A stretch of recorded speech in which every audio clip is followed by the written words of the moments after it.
We won't have equal degree of fellowship with everyone, because everyone won't be that united with the Lord. So to the level of the walking in the light, to the level of our walking in the light, we can have a fellowship. That is what we read in 1 John also. 1 John 1:7 says what? We all know that verse. We all know the latter part of that verse, 1 John 1:7. The blood of Christ cleanses from all sin. But that is only half the verse, but it's full verse. But 1 John 1:7 says, but if we walk in the light as he himself is in the light. Jesus himself, he is the light, God is light, verse 5 says, and God is in the light, Jesus is in the light. And if we also walk in the light, that means actually we walk in fellowship with the Lord, our conscience is clear, we are set right, everything, and we have a clean conscience, perfect conscience cleansed by the blood of Christ, as Hebrews 9:9 says, perfect conscience of a new covenant worshipper. If we walk in the light as he himself is in the light, then we have fellowship with one another. If two person is walking in light of God, then we have fellowship with the Lord, and we have fellowship with one another. And the blood of Christ, his Son, cleanses from all sin. Even our all sin, it says there, even our unconscious sin, whatever we are not aware of, the blood of Christ, when we are walking in the light, the blood of Christ cleanses us. And even verse 3,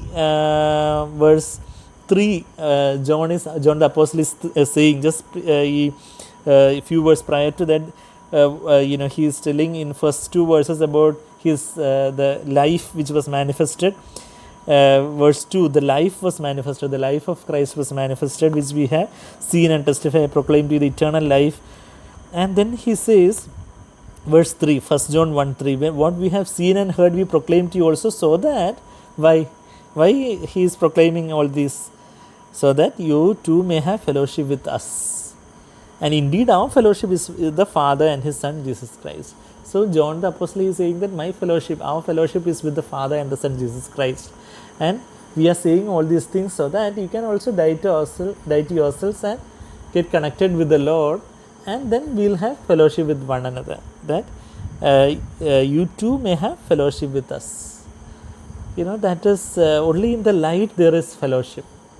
In darkness there is sin only, and there can be friendship and all kind of other kind of love in the darkness, but the true love, the true fellowship, that's why only with God's children we can have fellowship, because only God's children can die to themselves and be united to Christ now. Of course, in unbeliever, suddenly if he repents and he is born again, of course, at that moment we can have fellowship, because that's a spiritual oneness. It is, it is not the amount of time that we spend together, but it's a it's a oneness in the spirit. How I sometimes actually some brother whom I would not have spoken for many months together suddenly phones up. But I know, suddenly that as soon as a phone call comes itself, we are lifted up in the spirit. Oh, that brother is calling. And when we are talking, that's such an intimacy, and that, that refreshing experience of that fellowship. It is not that we have to speak for 1 hour every day to have fellowship. If we die to ourselves, we are connected with united with the Lord. And if that other person is also united with the Lord, in that measure, we'll have a sweetness and fellowship. And that is how, when 2 or 3 people gather together like that, and and agree together like that, that is the real expression of the local church. Today there are many so-called mega churches and all, just like some congregations to see the performance of some one famous charismatic preacher or pastor. They will be coming together. There won't be any fellowship with the members in the members mutually, but they just came to, as if to a cinema theater. They saw the people in the cinema theater. They come and see the performance, and they go away without knowing each other. Like that, there are so many mega churches and all. People nowadays in the COVID pandemic and all, that mega churches all have shut down, fortunately. But actually, this is kind of local fellowship, and that kind of fellowship, I believe, are thriving. God is teaching us many lessons through this COVID pandemic also. So with this we will try to conclude Matthew chapter 18. The verse which says, where 2 or 3 are gathered together. God is building his local expressions of the body of Christ, even through virtual platforms like this, I believe, where 2 or 3, it is not many numbers, it is not, even if 100 or thousands people gather, if they are not united with the Lord, then they cannot be united with one another. Two people with their own Adamic self-will cannot become united with one another. That unity only Satan is really scared of, because with that unity we will be able to bind the activities of the devil. That is what we read in Matthew chapter 18, verse 18. Truly I say to you, whatever you bind on earth shall have been bound in heaven, and whatever you loose on earth, that is binding the activities of the devil in the second heavenlies, which is his headquarters, and loosing the people who are bound by these activities in Jesus' name. And then Jesus says in verse 19, Matthew 18:19, and I say to you that if two of you agree on earth, that Greek word is symphonio, just like the symphony, in the symphony so many keyboard and so many musical instruments in that, in that same note and same symphony. There is no, what to say, discord or anything, everything is in that same rhythm. In that, that kind of an agreement can be there only if two persons die to themselves. Then actually whatever be the other sometimes actually there may be even minor doctrinal differences also, but if we die to ourselves, we can have a unity and fellowship with the Lord and then with one another.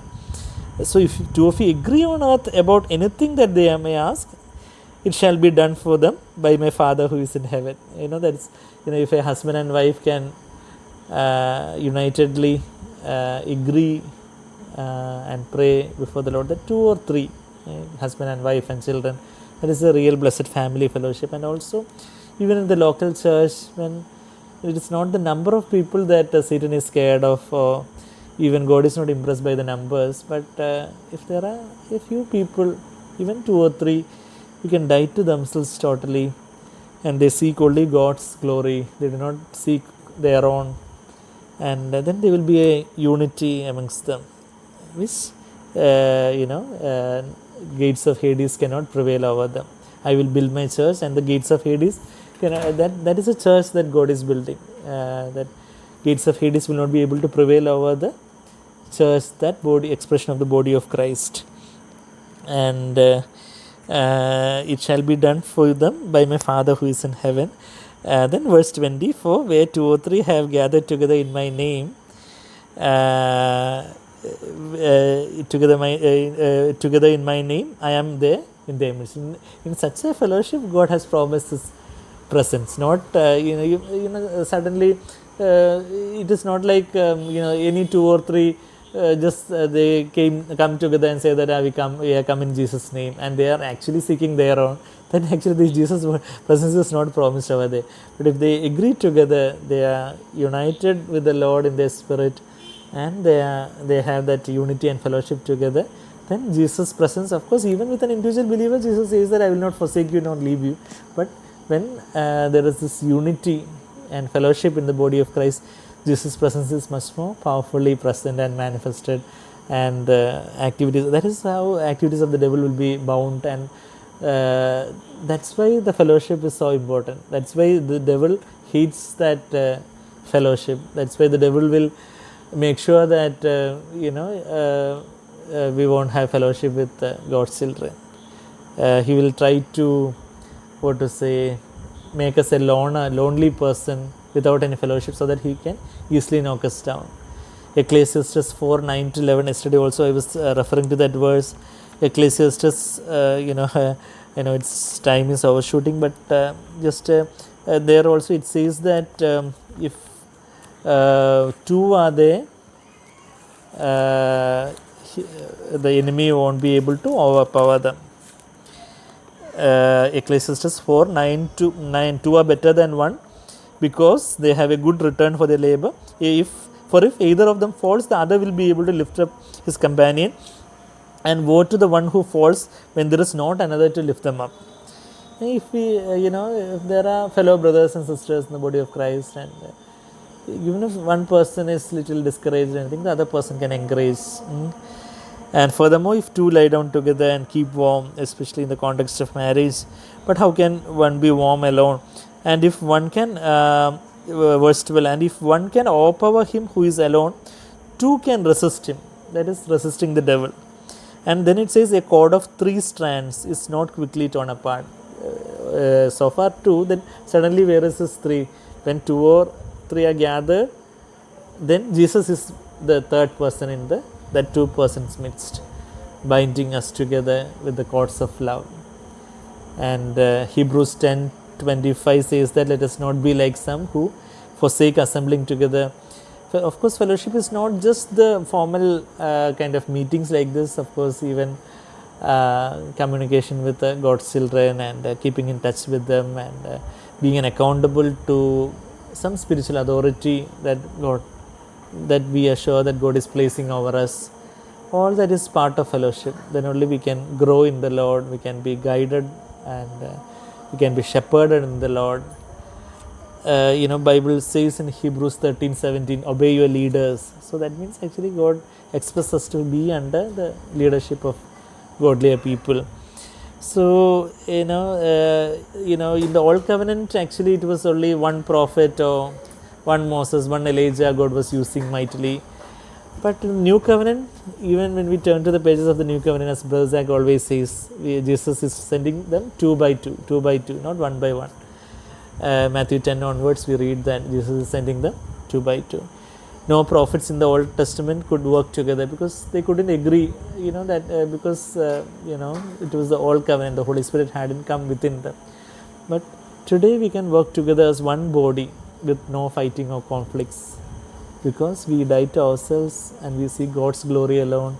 We are united with the Lord, and then we can have a unity with one another and a sweetness of fellowship which nobody in the world may be able to understand. Other people might be thinking, oh, how these people are able to spend so much time talking to each other and spending time with each other, singing together, and the worldly people will be wondering. They will be enjoying the cinemas or the entertainments in the world. But for us, we know, as God's children, we know our real entertainment and our enjoyment is fellowship with the Lord and fellowship with the children of God. Of course, fellowship with the Lord is most important. Then only comes out of that will come the fellowship with God's people. So, shall we close our eyes in prayer as we conclude this? Jesus says, if a grain of wheat falls down to the ground and dies, unless a grain of wheat falls to the ground and dies, it will remain alone. But if it dies, it bears much fruit.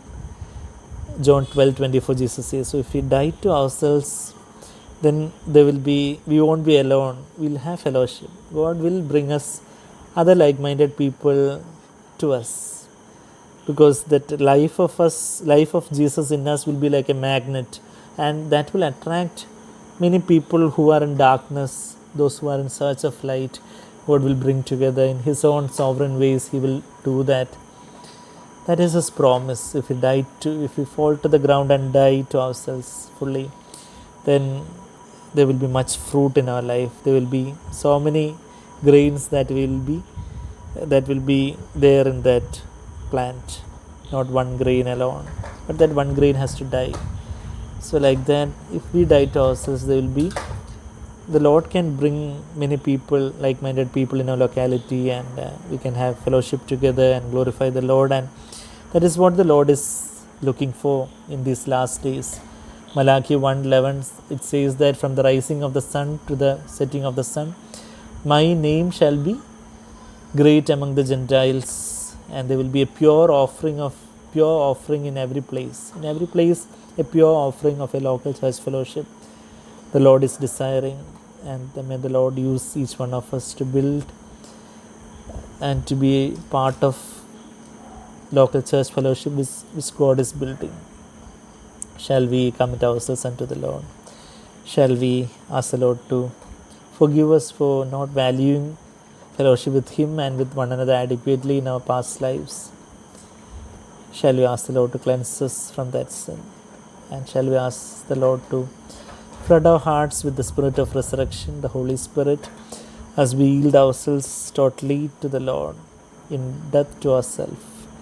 When we fall down to the ground and die and say that, Lord, I do not want to live for myself even for one moment in my life any longer, Lord. I want to live for you fully.